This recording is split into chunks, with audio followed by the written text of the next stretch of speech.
this speech, and then 2 substantive contributions. The first on how we significantly increase prison standards, the second on how we uniquely improve rehabilitation and reintegration at the end of someone's sentence.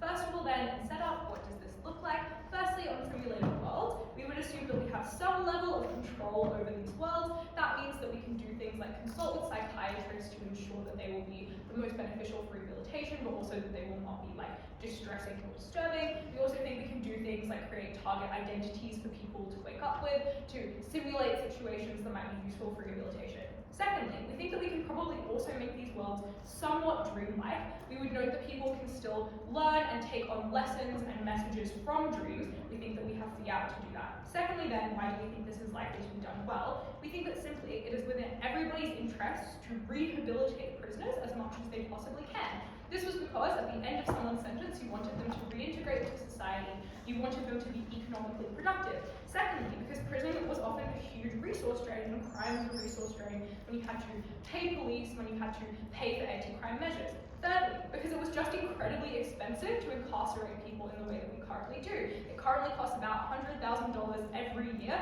per prisoner that we incarcerate. But thirdly, because you didn't want to lose electoral legitimacy, because even if you locked people up, and even if you made prison a really horrible experience, unfortunately people have this annoying habit of still committing crimes. That meant that there was broad agreement that rehabilitation was the best way forward for most people. But secondly, there was an increasing trend that recognized criminals as human beings. Thirdly, that in either world, obviously, still civil liberties organizations exist, NGOs exist. We thought that people generally presumed that rehabilitation was a good thing. Thirdly then, what is the counterfactual that side negative has to defend? They have to defend prison. We think maybe they can make it slightly better. We don't think that they can ameliorate all of those risks. First substantive contribution then on how we improve prison standards. Notably, in the status quo, prison is incredibly bad. But even if side negative can ameliorate some of these risks by using that counter fiat, then here are a couple of unique things that they still have to defend. Firstly, prison is inherently punitive and you cannot ameliorate this. This meant that firstly, there was a huge need to ensure order, and this led to guards engaging in behaviors like pushing criminals in isolation when they felt that they posed a risk to other prisoners, or engaging in physically restraining prisoners, or just engaging in otherwise dehumanizing but perhaps currently necessary measures. Note that often this was born out of a fairly reasonable desire for prison guards to be safe in prison, and therefore it was incredibly difficult to legislate against these kinds of measures in either world. But secondly, that often we just wanted to keep other prisoners safe, and that this sometimes required prison guards to do things that were likely to be incredibly emotionally or even physically damaging to the prisoners they deemed dangerous. Secondly, because in prison you were exposed to other prisoners. That meant firstly that you were quite likely exposed to other people who would have significant trauma, significant mental health issues, significant violent tendencies. And that meant that you faced a much larger randomized risk of violence to you when you were in prison in its current form. But that secondly, you were much more exposed to things like organized crime, drug dealing, the university of crime that exists in prisons currently that is impossible to wash out because prisoners are there because of their links to criminality in the first place. Thirdly, because often in prison there were incredibly pernicious incentives at work. That meant it was incredibly easy for guards to mistreat prisoners, to abuse them physically, sexually, and mentally because they were in a position of power over those subordinates. And prison necessitated that subordination in a way that was incredibly difficult to ameliorate. But fourthly, because prison was just inherently very dehumanizing. That is to say, that you could not see your family, but also that you had no distractions. You were constantly reminded of your wrongdoing. You had no autonomy about how you spent the hours of your day. You were constantly subordinated and placed in positions of subordination to other prisoners and to other guards. Notably, this was even worse for over-policed minority communities that were likely to be in prison for crimes that perhaps majorities would not be in prison for. At the end of that, how did we fix it? Firstly, because you didn't have to engage in the potentially harmful or dangerous stuff anymore. If you believed that guards had good incentives, there was now no need to do things like put prisoners in solitary confinement or physically restrain them if they literally were not awake while they were in prison. But secondly, because if you believed that guards often had bad incentives, it was much less easy for you to scapegoat your bad behavior as a prison guard while somebody in the prison system, because you could not say, oh, control. They were acting out, so we had to put them in solitary confinement. Presumably, the people who were witnessing that behavior would likely say, how could they have been acting out if they were in their little mind palace? Unclear. Secondly, because prisoners no longer posed a risk to each other physically, and this just massively downgraded that randomized risk of facing violence from other people you were having to live with, you were having to interact with every single day. But thirdly, because in our world, people had dignity and could live some kind of life, and notably, this has often been recognized as being somewhat good and something prisons should strive to do but often are not able to do. Things like providing prisoners with TVs or with books is something that strives to fulfill this but ultimately fails because they are still in prison. We ameliorate this. The impact of that then is that maybe prisoners have done things that were wrong, but obviously they are still human beings who deserve to feel safe and dignified while they are serving their sentence. But secondly, that especially for minorities who are victimized by the criminal justice system from every point of entry, that was to say, when they were in court facing charges, when they were being held in custody or remand, and when they were serving out a sentence in prison, we made that experience significantly safer. We decreased the risk to them of being abused, of being mistreated, of recidivism. So then, how do we uniquely improve rehabilitation? Firstly, why we get a uniquely beneficial rehabilitation experience. The first thing to note here is that criminality often comes from certain experiences and conditions that compound in people's real lives and are thus inescapable. They remain inescapable once you go to prison. These were things like poverty, these were things like being born in certain areas, these were things like being exposed to drugs or alcohol at a particularly young age.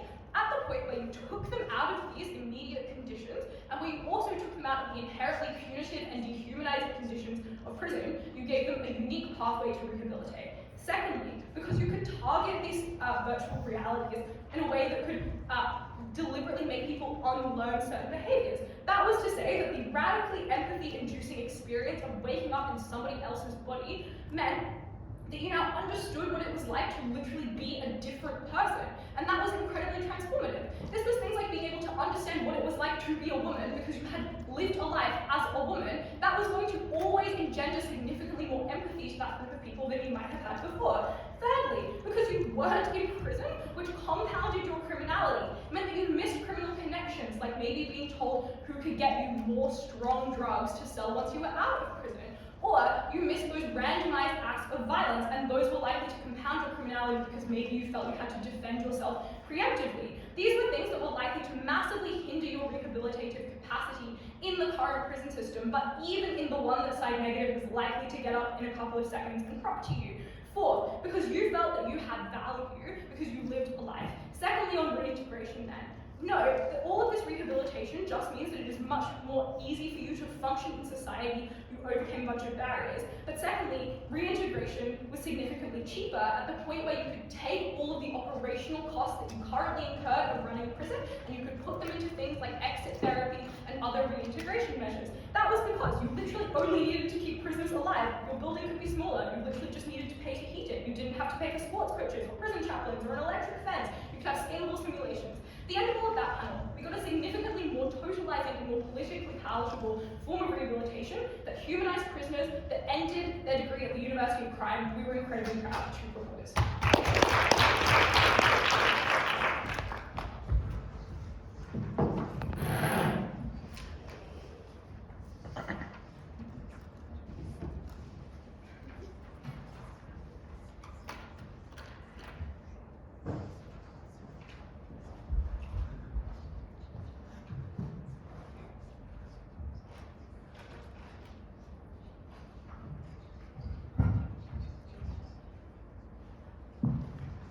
Two notes to set up and two arguments with rebuttal integrated. The first observation I want to make and set up is that creating custom psychiatrist-built rehabilitative scenarios for millions of prisoners around the world is clearly incredibly difficult and incredibly costly. I'll explain down the line why we think those resources can be meaningfully reinvested under the status quo, just as an initial observation that stands.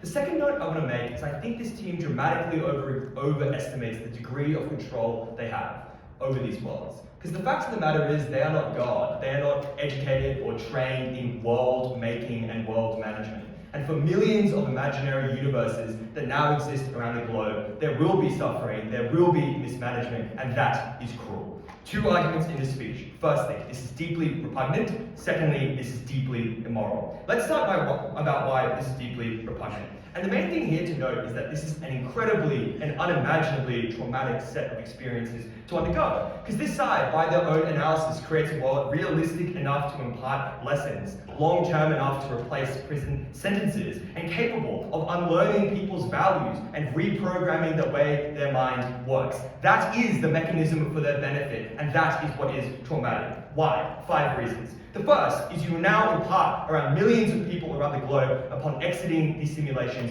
memories of a destroyed world, memories of loved ones that felt real, memories of relationships that felt real, memories of lives that felt real. You imparted them the experience of being the lone survivor on a destroyed world, unable to access it again, haunted by the ghosts of those people that they thought were real and that they cared about, that they spent years building relationships with and coming to love. That on its own is so deeply traumatic and so deeply unimaginable, we say that is sufficient. But secondly, you create in these people split identities and insecurities. You impart in them a second life that is difficult to distinguish from their own. You put them in a situation where it's hard for them to remember as time goes on and memories bleed together what they experienced in the real world and what they experienced in the simulation. Something which we say on its own is extremely destabilizing, extremely unfamiliar, and deeply unhuman. Thirdly, we say you impart in these people a deep sense of resentment, a deep sense of self-hatred. Because now there is a direct point of comparison for how your life would have played out had your soul been born in another body in another world. Whether that life you experienced was better, whether that life was worse, you now have a point of comparison, one which is upsetting, one which is troubling, because you can see how your life could have been so different in a way which makes you resentful for if your real life is worse, or insecure if your real life is better. Fourthly, you impart in these people a deep sense of confusion and dysphoria. As an offhanded benefit, they say maybe if some people had lived as a woman or lived as a minority, they would understand those things better. But we say that is a deeply confusing and unsettling experience that subjects these people to have lived a life completely devoid of their attributes, completely devoid of their memories and their experiences, is one which is a repugnant thing to put people through. It's confusing, it's unsettling, it is traumatizing. But finally, we point out people will not be equipped to handle this upon leaving prison for 3 reasons. Firstly, they are clearly not philosophers, they are not existentialists or religious leaders. They will not understand how to manage the notion of multiple lives, of a split soul, of memories of a world that is now destroyed. But secondly, it's very hard for these people to ever receive empathy. Many people can understand the experience of being surrounded by crime. Many people can understand the experience of being locked in a cage. But very few could empathize with the experience of living in a life and a world which is now being destroyed.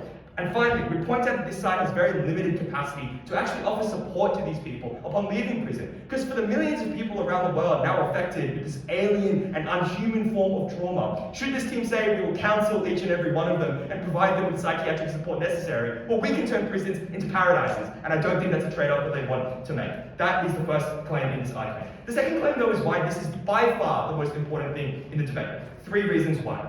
Firstly, we point out the subject of the trauma created is an unjust thing for the government to abuse. Your very identity and sense of reality has never and should never be collateral for the social contract. No matter what crime you committed, no matter what wrong you have done, and this team does well to explain why this may be socially caused, as opposed to a decision you've made or your own moral failing. We would say this degree of punishment is repugnant enough on its own that should never be used. But secondly, we point out that this destroys your chance for rehabilitation. This team says, well, we'll put you in like a Club Penguin world where you can get taught nice lessons and receive moral lessons. No, these people come out scarred. These people come out scared. And it's extremely hard to believe how someone who remembers a world that has been destroyed, remembers their loved ones who's been taken away from them, is now a functioning member of society. Deep analytical flaw. Your intuitions as a person who lives in a world and cares about your reality should point you to the very opposite. But finally, I just want to remind you about the number of people who will be subject to this. For the millions of people around the world, literally millions,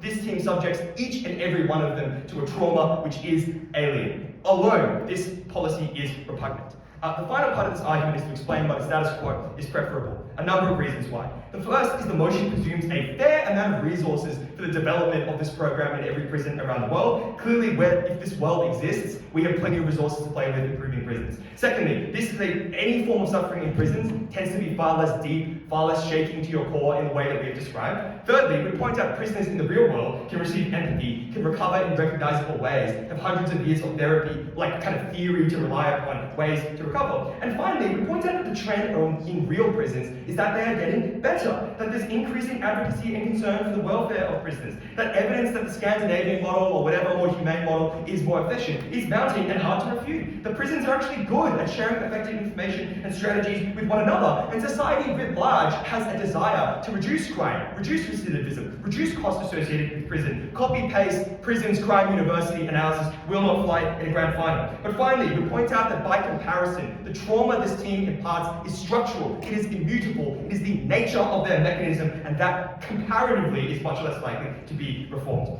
The second argument I'm going to make in the speech is why this is immoral. And I would note here that this side could create a good life, but they could create a bad life for the people in these worlds. They say, let's create rehabilitative scenarios. Rehabilitative scenarios can be unpleasant lives, but also we point out it's extremely hard to manage a million new universes like spinning around the world. We point out then that a bad life is unjust to create and subject a new person to, while good lives tend to be morally neutral. For instance, if people are well set up to raise children well or start good families, very rarely would you say we are morally obliged or they are morally obliged to have as many children or adopt as many children as possible, which explains to you why creating new good lives is morally net neutral. By contrast, we point out that when people are seen as cruel or unable to raise a family or very, completely divorced from the values we think parents should have, most people think yes, they should be obliged to avoid having children, avoid subjecting people to that suffering. And this scenario is exactly what this team does. How does this principle apply specifically to this debate? Firstly, we point out the person you are punishing in this world, if a bad life exists, is entirely morally distinct from the person who committed the crime. People are the sum total of their memories, experiences, and attributes. That is what makes us human, that is how we identify one another. And this team forges an entirely new life, causally created by the simulation, randomly born in an artificial universe, and in some situations, subjects them to a hard life. We would say that, on its own, is torture of an innocent person, which is unacceptable on its merits. But even if they give them a good life, there's no immediate benefit there. It's clearly morally backwards to just produce new lives just so they can undergo some life lesson. Very unclear. And all the other people they also need to simulate to populate these worlds have clearly done nothing wrong. Many will suffer. Many are entirely created lives by this team who will suffer and be tortured. This is repugnant. This is immoral. Proud to oppose.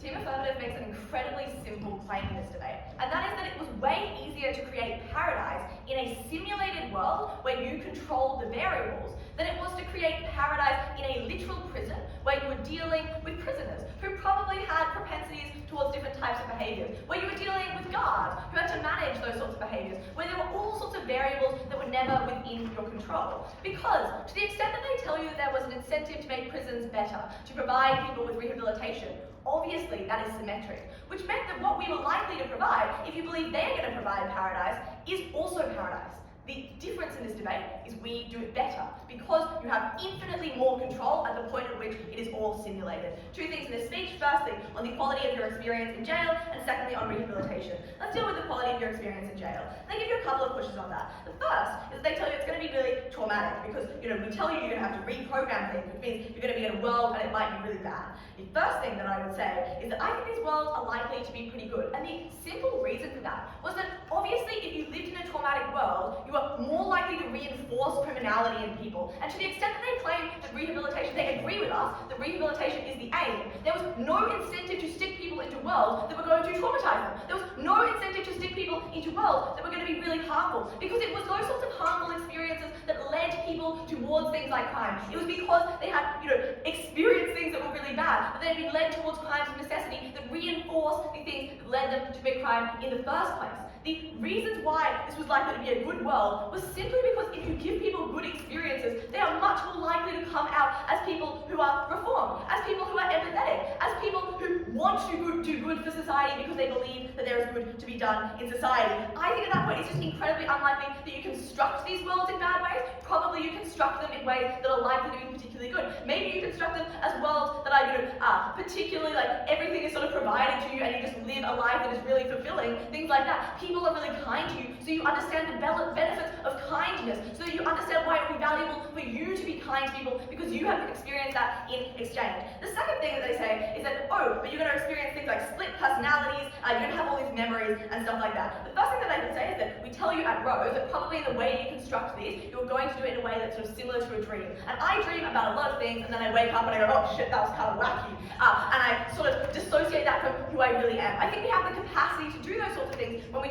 view this as something that is not necessarily our reality. And I would say that a lot of us have all sorts of different memories of things that we don't necessarily have. I've watched a lot of movies, I've read a lot of books, I have the memories from those different characters, but I haven't that hasn't made me lose my mind because there's so much shit inside my brain. Equally, a lot of us have, different parts of our personality that we're able to juggle. No reason as to why this would not be something that people are able to deal with. The next thing that they tell you is that you're going to have this loss of, the loved ones that you had, the experiences that you have. I actually think this shows why this is likely to be a really good experience, because it shows you that people are likely to have really beneficial experiences in it. Obviously, in real life, you do lose loved ones. You break up with people, people around you die. That was a reality of life. But I would posit that it's better to have loved and lost than to have never loved at all. And for that reason, it was probably actually a really positive thing that you were able to get those experiences, especially for people who perhaps would not get to have them in their lives before, or had not had them in their lives afterwards, especially for people who may be serving out incredibly long sentences and would never be able to have them. Notice though that they are incredibly uncomparative, because otherwise you are just in prison. So I think that even if you don't believe in the sort of this is going to be an incredibly good constructed world, I still think it's always better than prison, because they tell you, oh, we'll turn prison into paradise. That obviously doesn't engage with the nuance that we tell you from Rose preemptively, which is that as hard as you try, you could never make prisons this much of a safe environment. And that was even believing that they have an incredibly large amount of fear here. And that was because there were all sorts of dangers that existed in prison. Things like the other prisoners have the capacity to do things to harm you. Things like the guards have ways of retaliating. Obviously, in places that have deeply entrenched things like racism or sexism, there was likely to be harmful behavior perpetrated against you because there was a power imbalance that allowed that to happen. Just because some prisons were getting better didn't mean they'd actually eradicated these problems. In fact, they still had not. But equally, things like your autonomy was always stripped away from you. Even in a good prison, you still can't leave the prison. You still can't meet an incredibly large amount of new people. You still can't educate yourself in the way that you might be able to do in a totally simulated reality where you have so many more options because you literally just get to live a new life. I think that is actually an incredibly beneficial thing. I would love the chance to live a new life. I think that at the point at which we provide people this level of dignity, we tell them they are deserving of that life. That was a massive win to us in this debate. But I would also just say that even though they tell you that, oh, but prisons are getting better, for-profit prisons still continue to exist in places like the US. There are still ways you are not able to overhaul this. There are those sorts of incentives that mean this is done badly. You have things like crime and punishment agendas, but we uniquely fulfill those because we say, oh, we've taken the prisoners and we've neutralized them. Now they are no risk to society because they're literally here in a coma. That is much more palatable than saying, oh, we're going to host this sort of hippie, fun times, free vibes prison. That was not going to be as palatable to those particular agendas. Let's note then that this takes out the claim that they push you that this is immoral as opposed to repugnant. I don't really know. To create new life because that relies on this being really bad, but I think I've just proven to you that it's probably likely to be pretty good. Okay, let's deal lastly then with rehabilitation, because I think this is incredibly important, because obviously these people go on to live lives afterwards. I think that at the point at which they come out of prison and they reoffend, that's a massive harm in this debate, we are uniquely able to do that. And I notice that we don't get enough engagement from that, because Dan just says, oh, but these are going to be really bad worlds. Obviously they're not, as I've just proven to you. They impart on you a unique capacity to rehabilitate, because when you are in your own body, you are always within your own body. When you literally live a different life, that is an incredibly unique insight into the fact that the world is different. But secondly, it just gives you lived experiences that you would not have in the other world, right? Because you are experiencing that the world might be able to be kind to you. You are experiencing that perhaps as a woman, the world is different. What a period feels like. All those sorts of things that bring a large amount of empathy. You don't have to be traumatized by that. It can literally just be you live in in someone else's body, that engenders an incredibly large amount of empathy. But also I would posit that often when people, commit crime, a large amount of them are not doing it because they're inherently bad people. They don't need to be beaten down with a stick to get that out of them. That did not work. They just needed to be shown some love and some kindness. And that was something that we were uniquely able to do when we gave them the capacity to do those things. Maybe you tried out a new job in your simulated life. You discovered you really liked it when you woke up and you remembered it. And that gave you meaning to push forward with in life. But I would also say that we are more able to support your reintegration afterwards. Because they say, Dan, this is going to be too expensive. I'm going to give you a bunch of reasons why it's way cheaper. 1, you only need like one giant gym and you can sleep everyone on beds. 2, you don't need to have any guards or any staff. 3, you don't have to provide any other extra facilities. You don't have to cook nice meals. You can literally just give them enough to survive.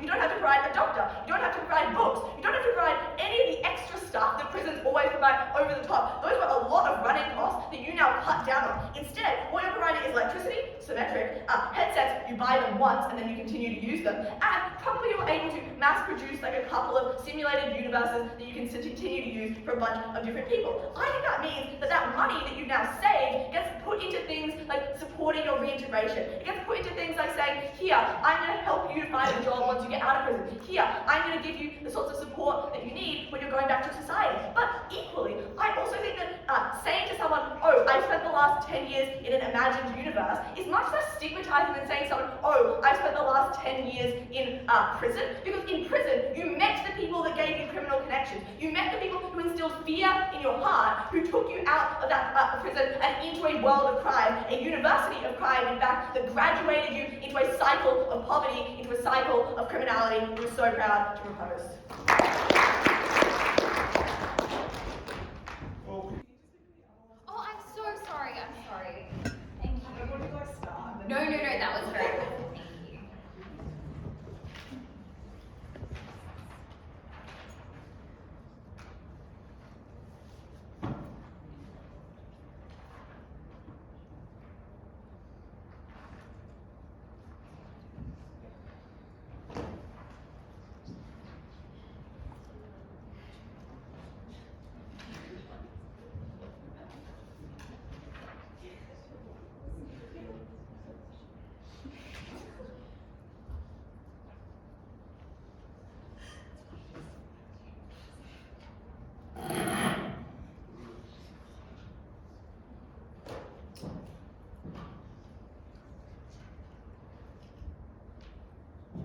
This affirmative team fails to grapple with the enormity of their own innovation. You are not on a holiday, you're living in another person's body for 5 or 10 or 15 years, and suddenly your world collapses. Everyone in your world dies and you are thrust back into the life you lived before. Maybe, if you believe the characterization of first affirmative, you can't remember anything. You think it was a dream, in which case you can't process the life that you lived. You have no way of understanding or making sense of your identity. Or you remember everything so perfectly that you can teach detailed, specific rehabilitative lessons, in which case you are tortured with a memory that no one can understand. Your body might survive, but your self cannot. The first thing I'll talk about in this speech is why this is a fundamentally cruel and inhumane punishment in 2 distinct ways. Number 1, for the prisoner who enters the pod, and number 2, for the self or selves that they create in this universe. Firstly, on that prisoner, we tell you very clearly, and I think shockingly glib response from that speaker, that people have memories of their past life, they have a split identity, and they have suffering, importantly, with which no one else can empathize, unlike prison, which is the comparative. Their responses are a fewfold. Firstly, I want to note that we're saying this is traumatic when you leave the world. Even if the life you're living is very, very nice, we say when you leave it, that is when the trauma kicks in, which is why their response misunderstands our argument. Secondly, they say, well, I don't remember my dreams. This is pretty different because it lasts 15 years because you're fully cognizant for all of it, or it must be in order to trade off rehabilitation. Thirdly, they say people die anyway. It's still pretty traumatic when people die in the real world, and now every single person you knew, every single thing that populated the landscape of your life is gone in an instant, and you have no one to deal with that by your side. This is equivalent to being the last person to survive a nuclear disaster. You should not wish that upon the millions of people incarcerated today. The harms of this are not only that it is evil, but also that it ensures that prisoners have no possibility of rehabilitation. What do they say to that second outcome? They say we consult with psychiatrists and simulate rehabilitative scenarios in a dreamlike state. And I just want to know how much their characterization flickers and shifts across those two stitches and even within them. They say at once this is a dreamlike state, which would indicate that it's pretty hard to teach the highly specific sort of rehabilitative lessons they're describing in a way that stick, or that the AI and simulations are hugely specific and tailored, in which case this is increasingly traumatic, it's very costly and hard, and there's a high risk of messing up. Or, as they add in that speech, they're only creating a few universes and mass using them, which is an explicit tension with what they say at first. You cannot have all of that at once, and it indicates that this team does not know what they're getting into. But secondly, I would note that they say at second as well, there's going to be like paradise in the pod. If that is the case, how is this in any way rehabilitative? Good experiences don't necessarily lead to reform, and they never explain why that is. In addition, it's another tension because it clashes with their material about how you might develop empathy from being a different race or a different gender who experiences more oppression than you do. Absolutely unclear conception of where they're going in this debate. But secondly, it's not clear that you can apply the lessons you learned there to the real world. I think you lose the very valuable rehabilitative benefits of prison. Things like time to reflect on your crime during which you know the crime you committed. Things like the specific rehabilitative services and programs that are funded by states and that they have the incentive to fund for all the incentives given you by this affirmative team. This is fundamentally immoral. It does not rehabilitate prisoners. You should oppose it on that ground alone. But we win the debate a second time over because we explained to very little response. You have to create new other people for these worlds to work. You're creating, firstly, the new person who exists within this simulation until it is over. But secondly, all the side characters who also populate the dream world, your family in the dream world, your country, your community. And these are persons, not physically embodied the way you or I are, but they are persons in every morally relevant way. They are sentient. The person, certainly, like the central character of this dream is sentient. That is necessary for their rehabilitation benefits. But there's also at least some risk that the other people in the dreamlike state are sentient, and that's a risk you shouldn't take. We explained in detail at Daniel that maybe they have happy lives, maybe they have sad ones, but the sad ones matter morally more. If you're making a choice between nothing and a benefit or nothing and a harm, you are immoral if you choose the former. That asymmetry works for us for the same reason you would not compel a potentially good parent to have a child, but it probably is morally good to consider your decision to have a child if you think you would be a bad parent. There is an asymmetry of harm which sides only with the team negative. And importantly, which they fail to contend with, they have to kill all those people every time the simulation ends. That is horrific for those individuals or those morally people who are sentient. We win that already, even on that risk alone. Let's compare that to the status quo. I would note that the status quo in prison is far sunnier than this affirmative team allows. Daniel notes a range of reasons why we're on a trajectory to reform. I would note in addition that prisoners have substantial capacity for self-advocacy within prison. They have things like networks where they can talk about the guards and avoid them together. There are social movements like Black Lives Matter that exist for the advocacy of prisoners' rights in many cases. But secondly, Affirmative's own analysis at first about political incentives for rehabilitation and the cost of incarceration explain why prisons are getting better in the status quo. And thirdly, that the problems of resource constraints, which are things that violent guards emerge from, are ameliorated by our massive counter-fiat.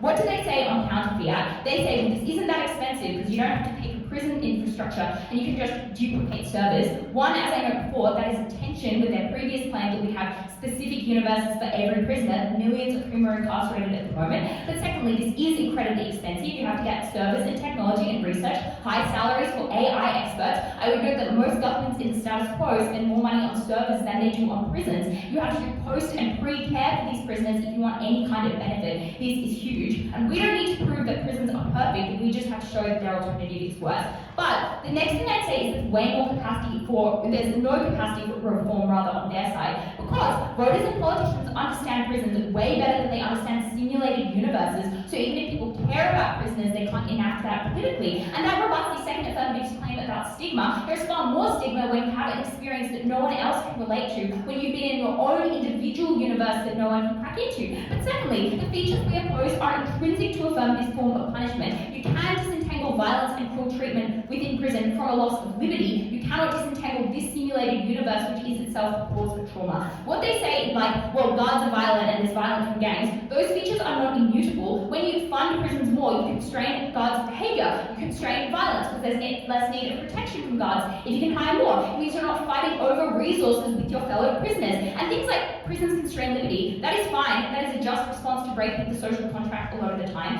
And you can obviously call a right to your family in many cases. Their claim that prison is not perfect, it doesn't get them anywhere in this debate because the simulation is crueler than any profit-warrant institution, any violent guard, or any constraint on liberty. The final thing I'm going to do in this debate is just respond to the benefit about empathy, which is like you might be able to be a woman or try a new job. 5 reasons this argument falls down. 1, they don't guarantee you get a politically useful identity. Why is it likely that you get a different race to you? Secondly, they don't explain why these prisoners need that kind of political education. You're a prisoner, you need rehabilitation, you don't need consciousness raising. There's no guarantee that the people in prison are racist, are ableist, or sexist. Thirdly, this is a harm, if anything, because you're giving someone an imperfect patchwork experience of another person's life. Maybe you see your life as a woman in a dream that teaches you nothing useful. Either it gives you false knowledge and thinks you actually have understanding of that person's life, or it just means you are deeply confused when you exit. You probably have incredible trauma over your own identity. You don't feel that you belong in your body in the real world, your life in the real world at all. This is fundamentally confusing and fundamentally cruel. And finally, they don't overcome the other reasons for political mistreatment of people. Things like self-interest or social pressure that is mute or marginal in this debate. What you should decide this debate on is the unimaginable cruelty they do to people. They need to reckon with what their innovation actually is, which is torture, and we should oppose it.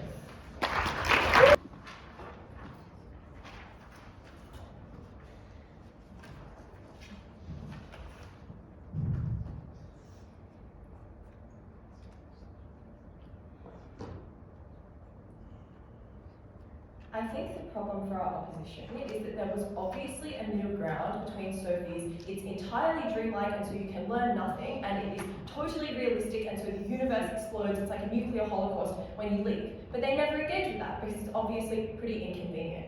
I think what that means is that we are able to support a world where with obviously immensely powerful like computer technology and things like that, we can create valuable learning experiences that do not have the full qualitative experience of like being alive in a completely different world, in the same way that I don't remember my dreams perfectly, but I do often gain valuable insights or lessons from them. I think that we have the capacity to do things like stretch time around and things like that. But I think that this is not as expensive as they say, because generative AI is incredibly powerful, but also incredibly cheap. And probably that means that we can do things like have largely similar simulations for everyone, but perhaps the researchers, the psychologists can like kind of flip a spinning wheel, you know, for certain characteristics that are particularly important. I don't think this is particularly expensive. I do think it has incredibly significant benefits, because when you are someone who currently, in their world, their best case, is incredibly dehumanized, deprived of all of your liberties, but does so in like a cushy apartment, I think that is still an incredibly poor experience. I think that often it is impossible to gain empathy for people who you have previously hurt if you cannot put yourself in their shoes, and no amount of expensive counseling can provide that to the extent that we can. We give people an opportunity to understand the magnitude of their actions,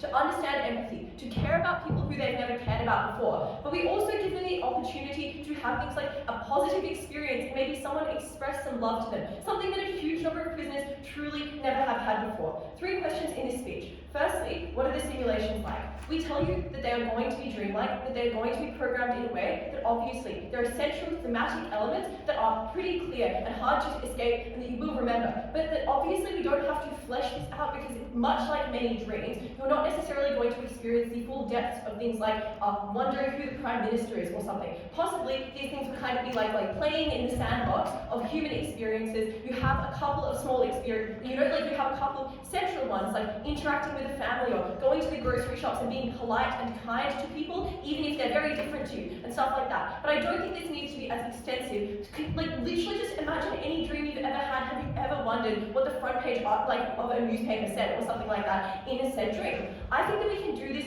manipulate time like I pointed to in my introduction. So we don't have to stand behind you experiencing like 15 years of a fully fleshed out life. But we do stand behind you experiencing, you know, a reasonable level of detail, a reasonable level of memory. It's just done in such a way that you are able to wake up from that dream and you do not mourn the loss of the dream, much like you generally don't mourn the loss of the characters in your dreams when you wake up every morning. I think that this is really good because it gives you a capacity that is normally reserved for psychedelic users. You can experience massive radical empathy. You can understand people who are incredibly different to yourself. You can have access to experiences that are otherwise incredibly difficult to have. And like I pointed to earlier in the speech, I think that having access to things like just a nice, positive family and stuff like that, even in a dream, can give you hope for a potential future future, in a way they're sitting even in an incredibly comfortable, luxurious prison where you are locked away from your family, where you are locked away from any other people who you may be able to have contact with. Because note that I think the world that they stand behind, where there are no, and like sorry to say it again, but no universities of crime, it's probably a pretty isolated one. It's probably where you have very minimal contact with other people. In our world, you are able to have contact with admittedly fictional people, but that can teach you positive lessons. I have woken up from dreams and had some level of reflection that I have used to inform my life, and I think that is really valuable. If you take someone who has previously vilified and dehumanized people towards whom they have committed hate crimes, I think that it is really, really positive for them to experience a life, even where they just really annoying, but they have a friend of that group, and they have that experience, and they can tell things that they could never have otherwise gained, even in this wonderful prison where maybe they have a full-time personal psychiatrist or something like that. They say, okay, but what about the side characters who you create? They must be people because they might be sentient. I think this is incredibly uncharitable. Like, when you turn off a video game, you don't kill everyone in that world, even if they behave as if they are semi-sentient. Obviously, you can create people who behave kind of realistically, but pausing a film is not temporarily genociding a whole group of people who you undo when you press play. I think that obviously we would do this in a way, I'm happy to support regulations to make sure we don't accidentally make them sentient, but obviously that seems like it would be more expensive, probably not in the interest of anyone, our side at all. I think it is probably also true that there's not that many of these characters, like I've pointed to before. We probably don't have cabinet staff or anything like that in this world, so the number of people who would potentially be putting at this risk is relatively low. But also, because we said that we stand behind using these worlds multiple times over and over again, say there's 20 characters in this world, which I doubt, and they might all be sentient. Consider the number of people that you hurt when prisoners are never able to be properly rehabilitated because they can never gain empathy. I think the number of people killed by recidivism, even in places like Sweden or Norway and other Nordic countries, is probably higher than 20. And so I'm willing to take some level of risk with an almost certainly non-sentient person who you pause in a universe versus not ever completely fixing prisoners.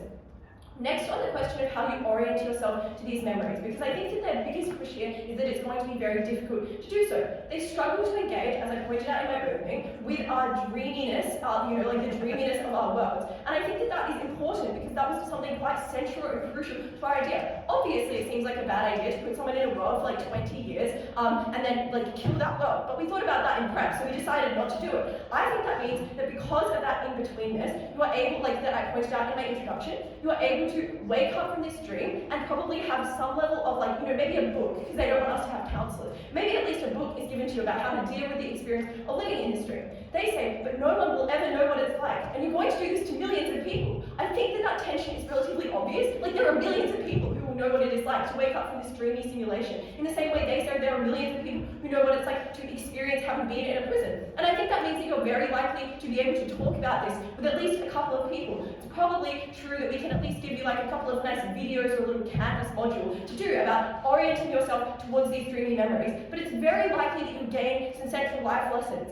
When I am good to other people, they can be good to me. People will care about the impact that I make on the world. I have some level of agency over my life. And all of these things are incredibly valuable because they take a very long, circuitous route to doing this. We give people very direct, actual opportunities to experience this directly, firsthand, and to remember this in a relatively positive way. They say, but you might have a split identity. Again, often people have dreams about things that are radically different from their life, and they're not necessarily playing in first-person mode. Maybe you've dreamt that you were an animal or something. But secondly, compare this to the fact that in prison your identity is often likely to experience some ruptures as well. That is, you feel like a radically different person before and after prison. Perhaps the environment causes you to behave in ways that are much worse. You feel like you can't discuss this with other people, and so you try and relegate this aspect of your identity to being split. I think the fact that your skin color might be the same in prison is perhaps not as important as the fact that your experience of behaving in vastly immoral ways is worse, but also we can give you therapy. Let's be very clear about the consequences of our world versus theirs. In ours, you walk out of prison, you have these memories of a dream, you have learned very valuable lessons, and you feel like you can go about your life in the world with new beliefs about your character, with a belief that your soul is fundamentally a good one, perhaps with empathy for other people, and much less interest in doing criminal things. In theirs, you walk out of these paradises, but you have probably never been truly rehabilitated. You have lived in a very comfortable apartment and talked to a psychologist, but you've never truly gained the qualitative aspect of empathy, or if you have, it's much less certain than in our world. Incredibly proud to propose.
Firstly on morality, then on virtual prison, and then on real prison. Let's start with the morality of this policy. Because we explained to you that regardless of the practical outcomes in this debate, side affirmative must bite the bullet with a series of deeply immoral acts that must occur to facilitate these virtual prisons. They refuse to engage with this. Firstly, we explained to you that these universes, simulated worlds as the info slide will have it, are populated with other people, and that those people necessarily will be designed, many of them to suffer, and all of them will be designed to die as soon as you reset your prison. That means that millions of people die every time it is that someone is forced to leave this world. The response we get to this is just to say, well, this is just like pausing a film or, leaving a video game, which ignores all of the detailed analysis we give as to why this is obviously not distinct. For example, there's a substantial difference between a recording of someone and literally simulating a person, which would involve, for example, simulating things like their capacity to have cognitions, sentience, and other facets. And we explain to you, for example, in deep analysis, why the features of the people in this world are more analogous to you and I than they are to a film. And why, even if you're somewhat unsure, you probably should not take the risk of potentially committing a genocide, if that is what is at stake here. You should probably weigh their lives at least somewhat, because they probably do have hopes, they probably do have dreams. And if you believe this team's characterization that they're capable of the level of deep interaction with the person in the world, such that they can teach moral lessons, such that they can convince them that this world is real, it seems very likely that these people are capable of a level of sentience and cognition that means that they have moral worth in this debate, and it was not okay to treat them as collateral. It was not okay to just throw them away. But secondly, we say that necessarily you punish an innocent person within the virtual prison. Because the prisoner in this universe has no memories, experiences, or attributes in common with the person who committed the crimes. They are therefore fundamentally a distinct person, and therefore, to any extent that they suffer harm within this is the state punishing a different person and messing with the identities of someone, which we said extended beyond the bounds of what ought to be acceptable by the state. How should you weigh this argument? On consideration of scale, this involved millions of people. On consideration of intensity, it involved death or worse. And on consideration of vulnerability, we told you these people were innocent and had no capacity to protect themselves from the horrors that were visited upon them. The death of millions of people could not be traded off. It was the core of this debate, not collateral that they could wipe away. Secondly, we explained to you the issue of virtual prison. What do we explain to you? At first negative, Dan gives you 5 reasons why this is likely to be deeply traumatic. There's no need to repeat them. We get a couple of responses. Firstly, we say, well, all the worlds would be nice, therefore no one would suffer any of the harms when they're in the prison. 2 responses. Firstly, we explained to you this is deeply in tension with the characterization we get at first affirmative. Note there's going to be a hint of this speech. The case shift between first and third is massive. They walk back totally what the world looks like at first by the time we get to third. On cost, on scale, on what they seek to achieve, because they realize how bad it is. We explained to you secondly, though, that the harm doesn't occur necessarily from your time in the virtual prison. It occurs from when you leave the virtual prison and have all of the memories of this life that you had lived that is now destroyed. Their response is to say, well, it would just be similar to a dream. And then we get additional analysis at third affirmative around concepts of time dilation, haziness, and a variety of different ways that perhaps we could just fine-tune it so these harms did not occur. A number of reasons this does not work. Firstly, we explained to you that your memory is far more real of these events than they are of a dream. Secondly, the depth of detail, the level of experience, the length of the experience are all different, and obviously substantially different. And that is necessary if you believe any of the first affirmative speech where they tell you you would learn rehabilitative lessons. that you change the way that you behave as a result, obviously, if they want to walk that back, they must concede all the benefits they stand for. But let's engage with what they tell you at third affirmative, which notably is intention, when they say, no, it would basically just be extremely hazy and you wouldn't really remember it, so none of those harms would occur. Firstly, the Zoom's capacity to control the AI they never proved. This seems like a very complex operation. The vast majority of the world's governments are not particularly sophisticated, and they do not explain why they have capacity to have this granular level of control over a system that seems basically like a black box.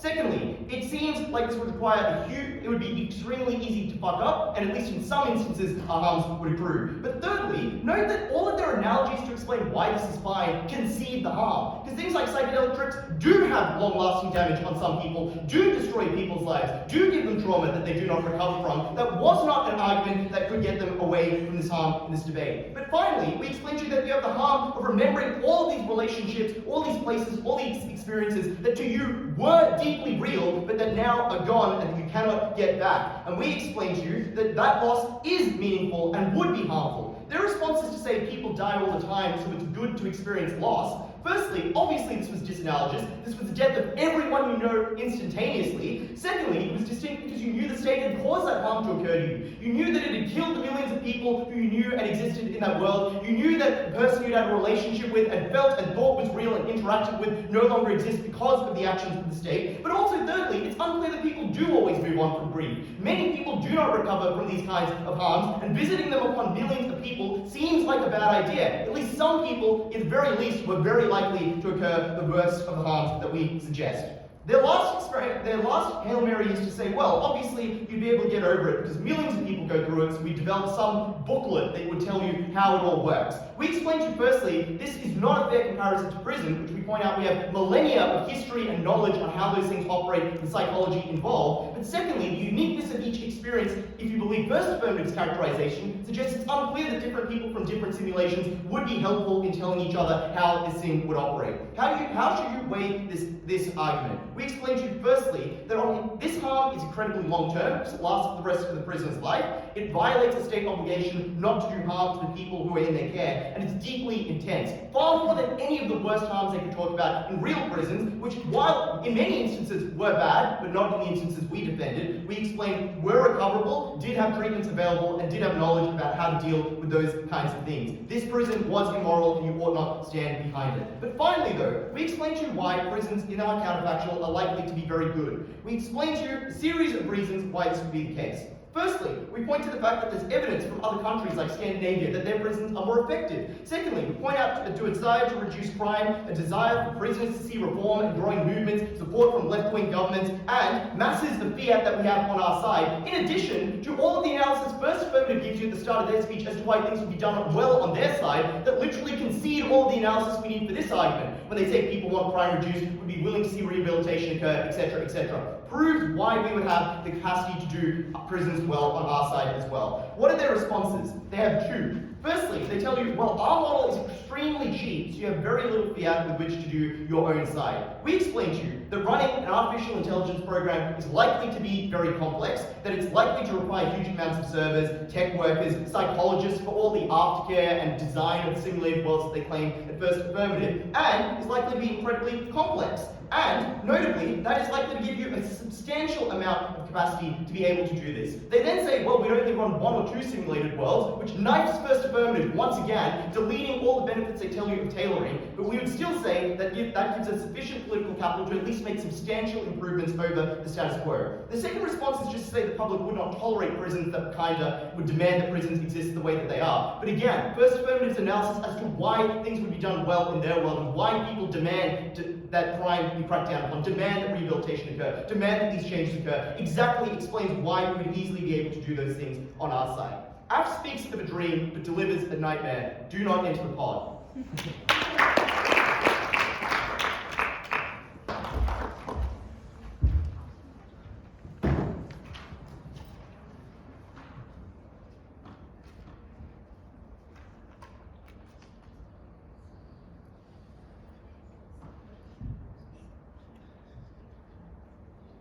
As this team plays God and the enormity of their grave responsibility sinks in on them, as they feel the ground shrinking around them, faced with the moral harms we describe, They shift their case and they manipulate the debate. They want you to believe at once that they create custom worlds to create rehabilitative scenarios, and they only need 2 preset worlds. They say their worlds can unlearn values and reprogram behavior, but are nothing more than dreamlike wisps which will leave no mark behind. They say these dreams will last 15 years, but be populated by beings who are just like characters on a screen. By the end of third affirmative, they seem to admit at times verbatim they don't know what's going on. God is neither all-powerful nor all-good. But importantly, this case shifting we describe is not just cheap method points on the board, they describe the reality of our harms. Because this team needs to get their delicate balance right each time. They need to get it right in rich countries and in poor. They need to get it right millions of times each year. And they need to get it right with technology, which is complex, and as they describe, self-generative, which is a very difficult thing indeed. And if they fail, and they will, the harm is enormous. First on life, second on death. Let's start with life. It is the simplest way for the negative team to win the debate. Because the entire time that we explain that this world, this dream, is really a nightmare, what skates by is our explanation as to why our counterfactual is entirely acceptable. At which point, as a judge, you should simply avoid the risk.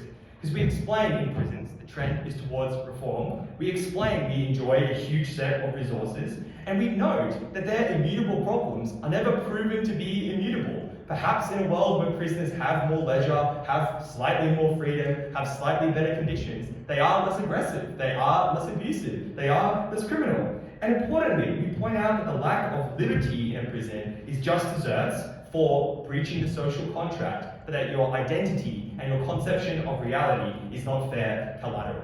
If there is any uncertainty about the risk this team runs, our material which explains that prison is totally acceptable under our side of the house should win pretty fast. But more than that, we are more ambitious than that. We explain that this side is the side of death, that this team are merchants of suffering, that lives are created and destroyed, worlds are created and destroyed, realities flicker, and beings are born and eliminated with the flick of a switch. We tell you right from first, these things are deeply inhuman, these things are deeply repugnant, these things are deeply immoral, and attach a suite of harms to this scenario. We explain that this inflicts a deep trauma on people, to have memories of a world which is turned into a wasteland, to have split identities and experience which bleed into one another, to have dysphoria, confusion, and resentment, as you now know of a world where your soul occupied a different body and lived a different life, but you've now been returned with no recourse. The second harm we attach to all of this is the legions of lives that are created and wiped out. And I think comedically, this team tries to shrug it off, saying, well, I pause movies, I forget dreams, I turn off video games. But we explain that these are morally important people. For their case to work, for this to teach people lessons, for this to be a simulation as opposed to whatever they're standing for by third affirmative, these are morally important people, and murder is unacceptable. And if you have a shadow of a doubt over either of these harms, if you doubt that trauma would occur to everyone, if you doubt that legions of lives may be lost, remember that this is a debate grounded in the real world. That you must believe that each government can get it right, that each prison, and they helpfully provide for profit as an example, would get it right, that each time a black box AI can be trusted to manage its grave responsibility. Because we point out that even failing once is unacceptable. It is murder, it is trauma, it is destruction, never crowded to a close.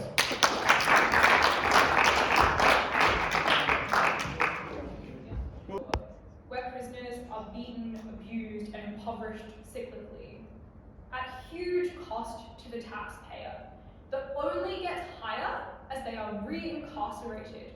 Because for all of this team wants to counter fear, some therapists, maybe making prisons a little bit nicer, they cannot overcome the deep disprivilege and dehumanization that these people have been subjected to, that we on side affirmative uniquely fix. 3 contributions in this reply. Firstly, what is the simulation composed of? Secondly, who are you afterwards? And thirdly, how do people treat you after you leave prison? Firstly then, on what the simulation is composed of. Note that Side Negative's entire case is contingent on you believing every claim they make about the composition of this simulation. So what do they say? They say that in order for the simulation to be rehabilitative, it must be composed of wildly realistic and traumatic scenarios, which are immoral because they strip you of your liberty and your identity. But note the tension when they tell you that they are willing to accept that we ought strip prisoners of their identity, that we ought strip them of their autonomy by throwing them in prison when they break the social contract. After that note then, a couple of things. Firstly, we tell you at Elanor that there is obviously zero incentive to make these simulations traumatic because in order for somebody to be rehabilitated, you do not want to re-traumatize them. Secondly, we tell you that we can make these simulations incredibly dreamy because obviously we can highly manipulate them. And they laugh at this claim a lot, particularly Liv's material about stretching and bending time, about the extent of detail that you can put in. But laughter isn't enough because dreams, books, films, and yes, LSD, do make you more empathetic and do alter your perception of the world. So if you, panel, have ever learned a moral lesson from a book or a movie or a video game, or from listening to somebody else talk about an experience that you did not have, then they cannot claim that these things have to force you to get married and have babies and whatever, get your dream job in order to be rehabilitative. Because the mechanism towards rehabilitation can be significantly more diffuse, significantly more indirect than that. But secondly, we enhance this when we tell you that while we put you in a state similar to that, we can somewhat tailor it to address factors that led to your wrongdoing. That was things like if you had grown up significantly impoverished, we could put you into a situation where you had not been. We could address massive and common underlying cyclical contributors to crime. That was why we could do mass simulations while still tailoring them somewhat. But then they say, well, maybe the people in them will become sentient. Firstly, this is incredibly speculative. I do not understand why we have to make sentient beings within these simulations, deeply unclear to me. But secondly, and Liv tells you this, we are willing to offset the risk of 20 sentient beings in a mass-produced, mass-used simulation experiencing some suffering against the risk that is posed to the literal millions of potential victims of recidivism when you are able to then effectively rehabilitate people, which we've already proved you do. Then they say the case shifts because we say stock simulations, check your notes, said it at first affirmative. Who are you afterwards? This is their strong material, but only if you believe every claim they make about how the simulated lives are composed. I've just shown you how this contingency pathway collapses. But even if not, those split personalities and dysphoria that they talk about, unfortunately, were incredibly likely to still occur when you went into prison and when you left. Because at both of those entry and exit points, you lost people, you lost your environment, you lost your liberty, you lost your identity in relation to the other people around you. But you lost it over and over again every time you entered and exited prison. In our world, we gave you a pathway for effective rehabilitation that at the very least meant that you only lost it once. That people thought that you were much more effectively rehabilitated than you had been, that millions of other prisoners could empathize with. Vote out.